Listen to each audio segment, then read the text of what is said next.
Perspective Blog X Lakers-fandom.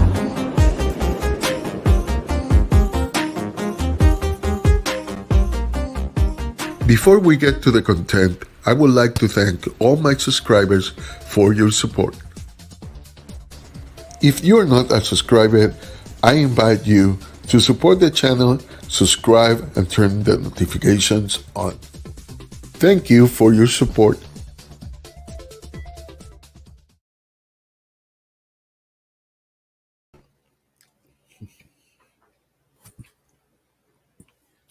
You got me eating.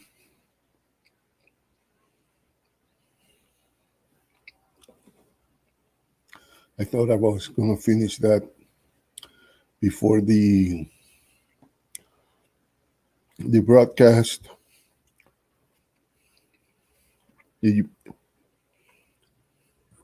you are watching this, I invite you to tell me on the chat from where you're watching it.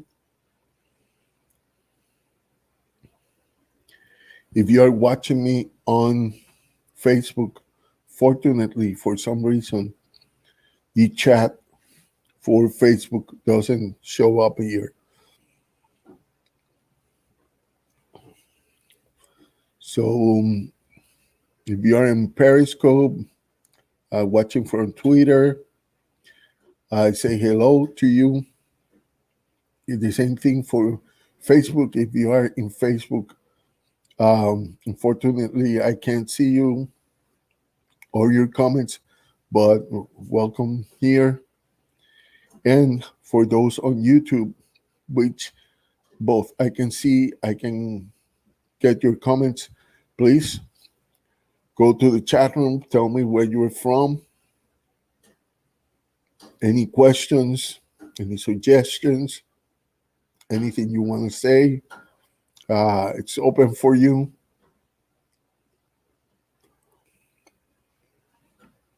Even if you're not a Laker fan and you want to make a comment, it's open for you to make a comment there. I got 3 videos on the description. I don't know if you can see the description right now. I've been talking about Taylor Hunter Tucker since the season start, and he came back from the injury. I was excited to see him in the main roster. I know he could help. I know he can score points. I know he can handle the ball, make plays for himself and make plays for others. And I said it in videos that I wanted him to be in the main team and not in South Bay all the time he was in South Bay. South Bay helped him to tweak some of the problems he had on the defense and on the offense. But he didn't have that many problems. And I knew from the beginning, from watching all his videos, not only in the G League, but from before the draft, that this kid was special, that he's got the potential to be a star. So, to me, it wasn't surprised what he did in the first 2 games of the preseason. And one of the things that he offers is the flexibility to play with 2 or 3 guards at the same time. And really, really go into a small ball, and him managing the basket.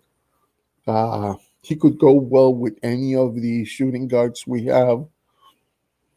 And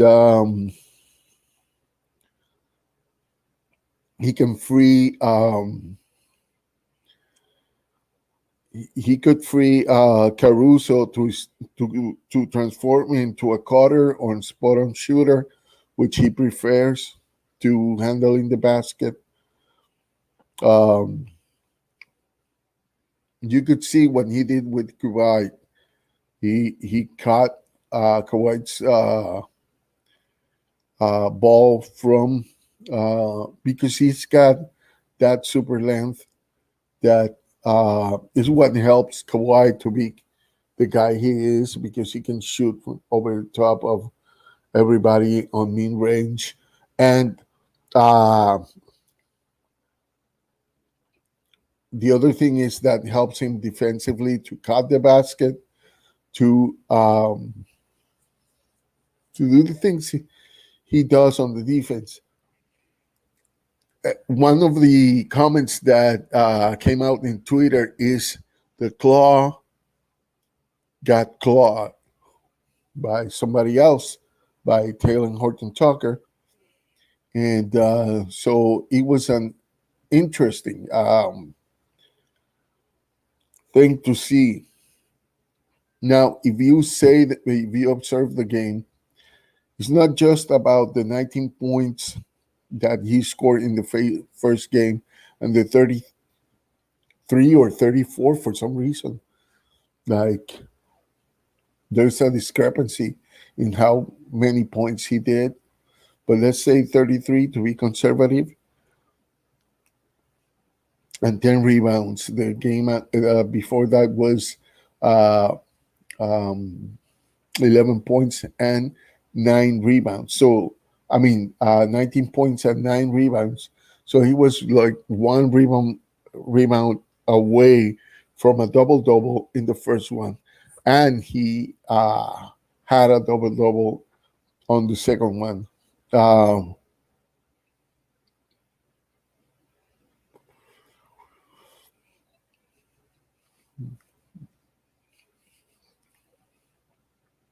um,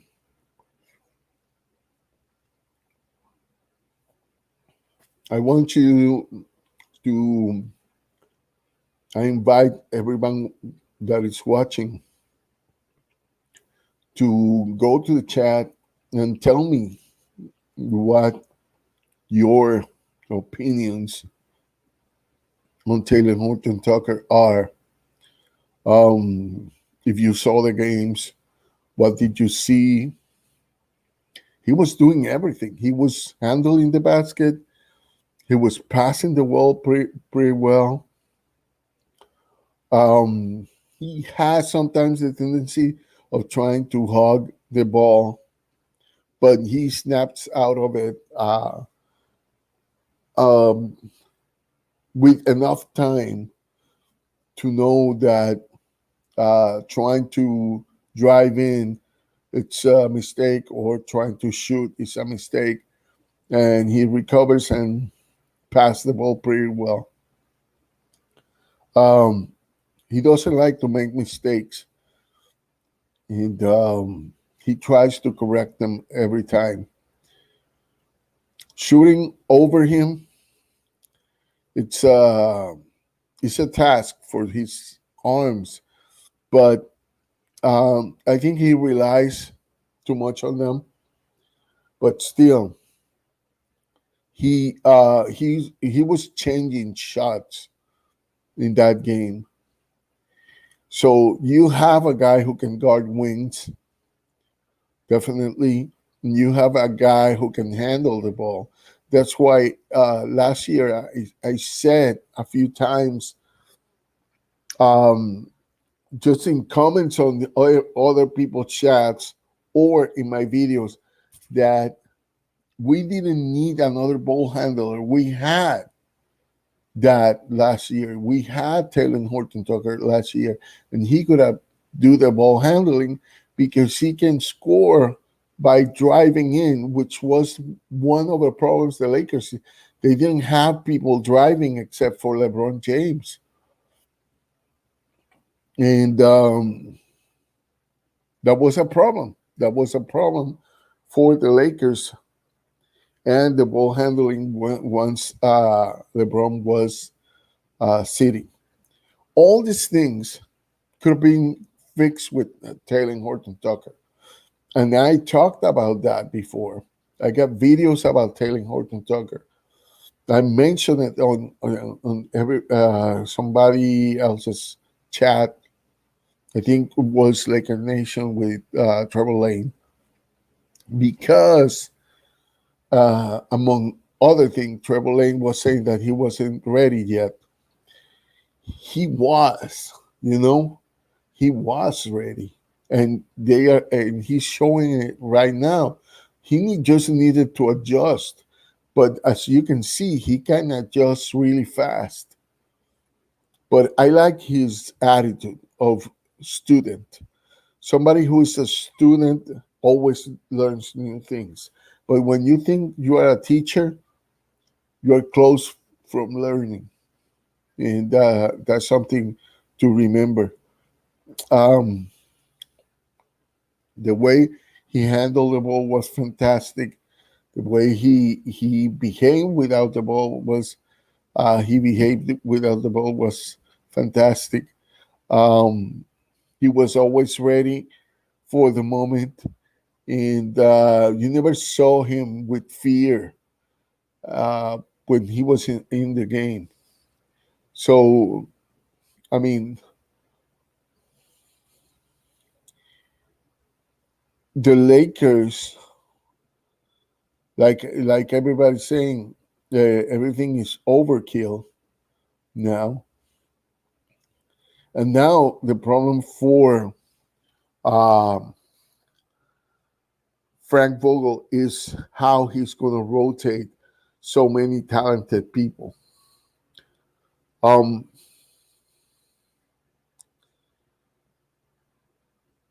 we we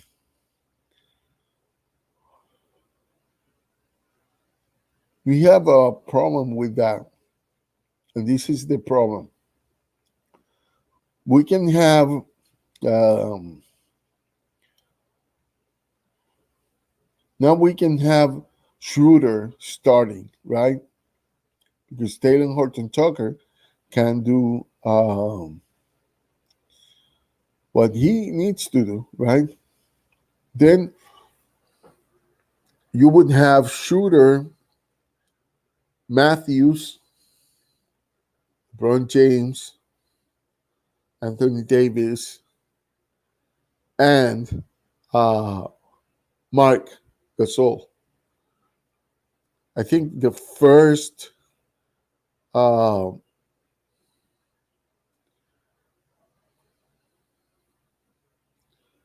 the first person that it's gonna enter there, or the first two in the rotation, are going to be um,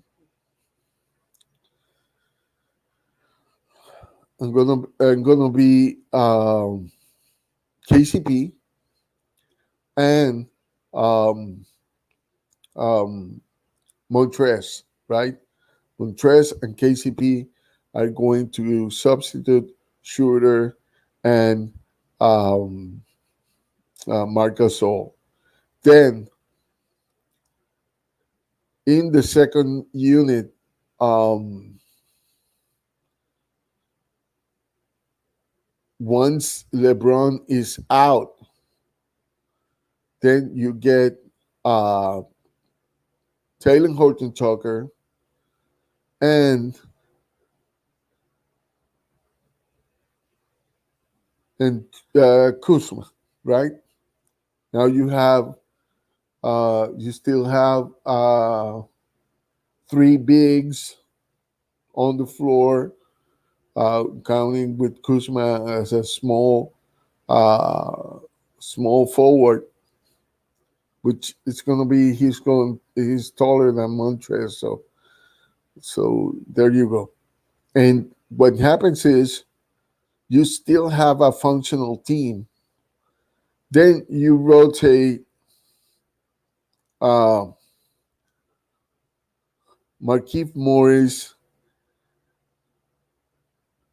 in the center position for Montrez, and you have uh, Caruso entering after that.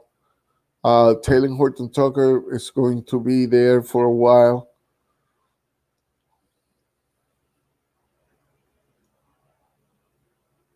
Or Shooter will come out. and the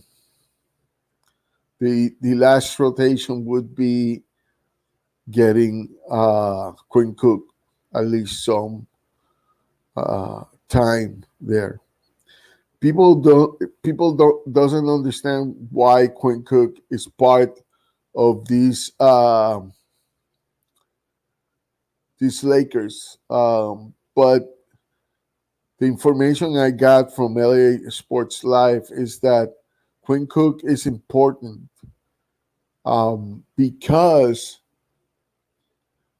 um, they can use him when they are preparing to get against the Nuggets because Quinn Cook is kind of a fast-paced guy, uh, pretty much like Jamal Murray. I'm not saying they are the same quality. Obviously, one is a superstar already.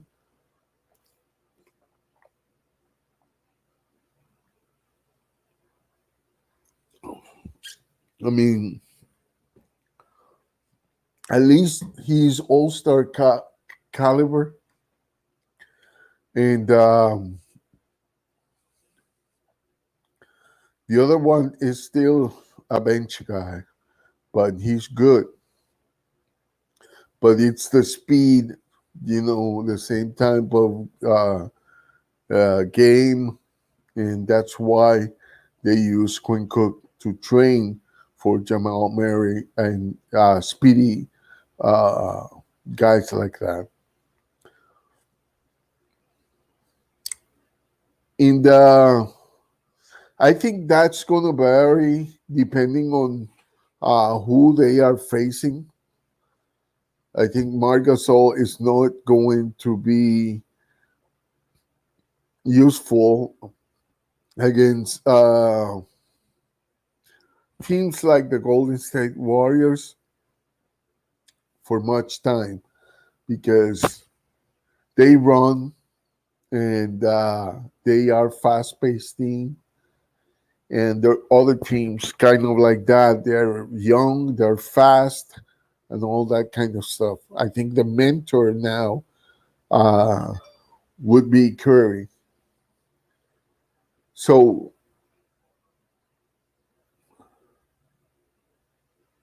that's what I think. I think you know the first team is going to have as a guards uh, Wes Matthews and um, Shooter or KCP.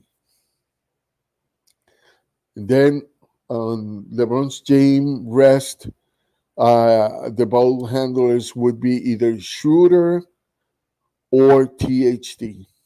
And then there'll be a rotation between the guards, you know, um, you know, Caruso and stuff like that. Now, who are the finishers? And that's um, Shooter has to be there because he is a finisher. He is one of those guys that he gets in the groove in the fourth quarter and can annihilate the other team. And so he's going to be there at the end. LeBron and AD, they are going to be there at the end. I'm not sure who is going to be between Montrez or Gasol at the end, but um, I think that also depends on which team they are playing. Um, that's all.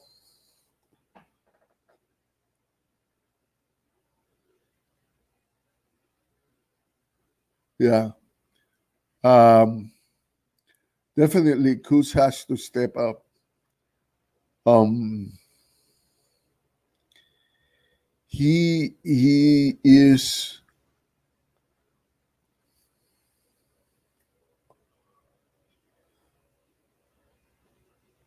Let me show the comment. Uh, there you go. Kuz has to step up, definitely. Um,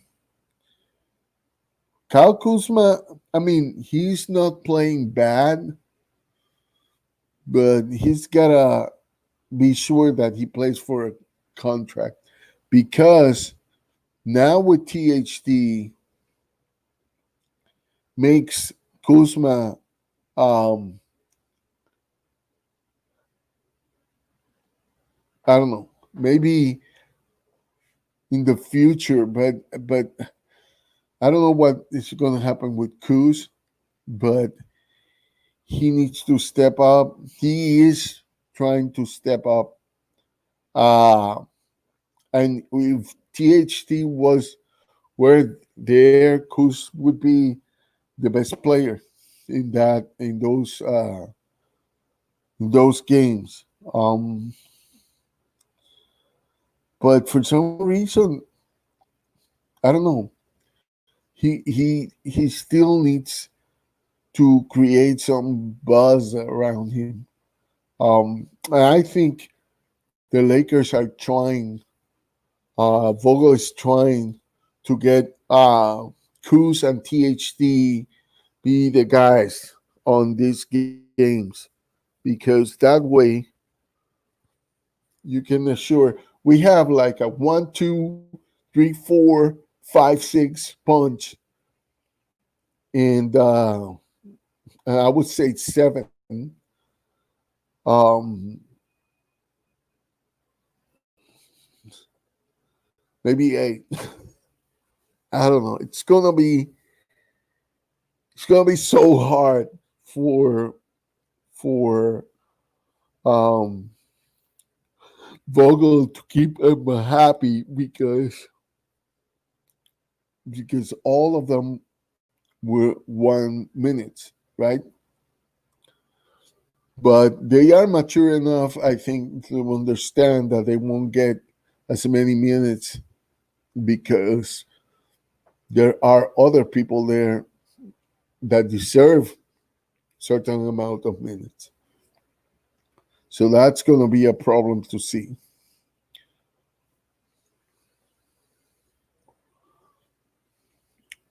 All right. Uh, if there is no more comments,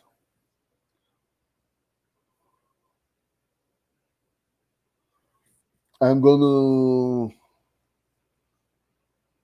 stop it right here, and you guys can comment later. I will check the comment section um, for whatever your opinion is. Thank you for watching. Uh, please, if you can do this, press like, subscribe. We want to get to 500 subscribers. I'm getting close to 100, so that's pretty cool. But Cute Guy 241, thank you for your comment. Um, I hope you guys um, to have a good one and to